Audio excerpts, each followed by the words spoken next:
video I show you how you could save lots of money on your cable, internet and utility bills, and how I came up with that when the garbage truck woke me up at 4:30 in the morning.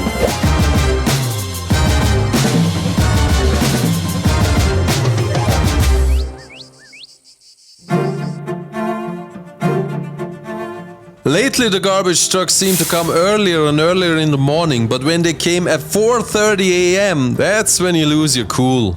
You wake up wondering, earthquake?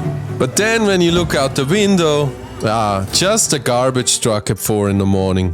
Since you can't go back to sleep, you go to this neighborhood website complaining about the ridiculous garbage pickup times. But quickly realize that is just a waste of time after reading some of the comments like this one. I find it funny how some people want to complain about how someone else does a job they wouldn't want to do for $1 million.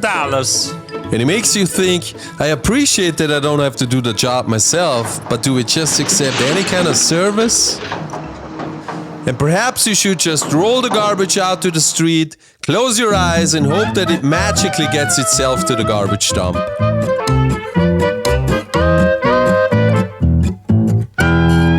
And one lady's comment is, nobody's gonna change their service because Mr. Nenning can't sleep. And it makes you think, if 4:30 in the morning is okay, let's see how far we can push it. So you're planning to drive the garbage can around the neighborhood at 11 p.m. singing, how you like it now? But then you realize to some neighbors that may look like you're stealing their garbage can. And getting shot could be pretty painful. So your next best idea is to talk your son into pretending to be a garbage man and be loud and noisy like that garbage truck in the morning.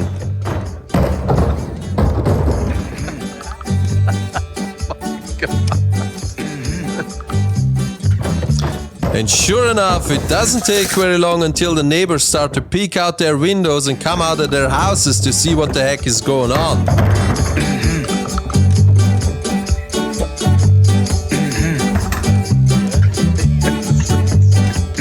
The next morning you talk to your neighbor since he wants to know what all the commotion was about, and you ask him, what garbage company are you using? And he tells you that he uses Räuber Hotzenplotz waste removal at the moment, but he switches whenever they raise the price. So you come to the conclusion that a lot of people look for the lowest price and in return tolerate shitty service or crazy operating hours. And then you do some more digging and pay attention to when the garbage cans are out on the street. Except for Friday, Saturday and Sunday, there were garbage and recycling cans out on the street every day of the week. You roll your garbage out on Mondays. They drive to your house, stand to the end of the road, turn around in the cul-de-sac and drive around all over the subdivision just to pick up the trash of a couple of houses. While at the same time, 2 other waste removal companies drive all over the neighborhood on Mondays.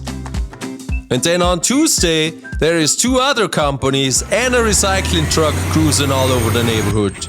Again, just to pick up trash and recycling of a couple of houses.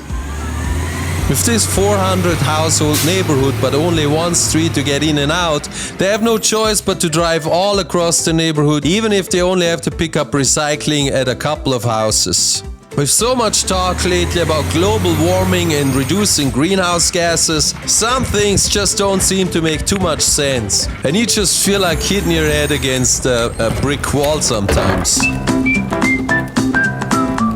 So to collect the garbage and recycling of 400 households, at least 10 trucks drive week for week all over this neighborhood. Isn't that something?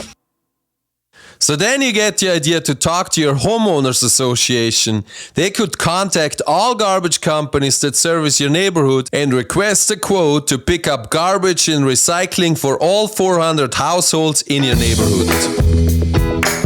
The same could be done with cable, internet, anything where you have more than one provider.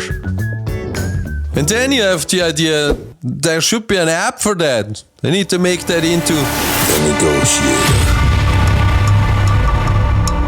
An app where you would sign up with your subdivision name, just like on one of the existing neighborhood websites. Not to get into any legal trouble, you change the name for this mock-up app. But this app would basically automatically reach out to all the garbage companies that service your neighborhood and negotiate the best price by offering them the business of servicing all households in this neighborhood. The website would of course take a cut for doing all the negotiations and the legwork. You already reached out to this neighborhood website, but their only response was that they get a lot of feature requests. This would also be a small step in reducing greenhouse emissions, since you only need 1 or 2 trucks for a neighborhood versus 10. And with the leverage of big neighborhoods, you could in the future even make it a requirement to use electric garbage trucks if they want to win the contract. And maybe then you'll sleep like a baby. Otherwise, you can always take a nap at work. Thank you for watching. Please subscribe. See you next time.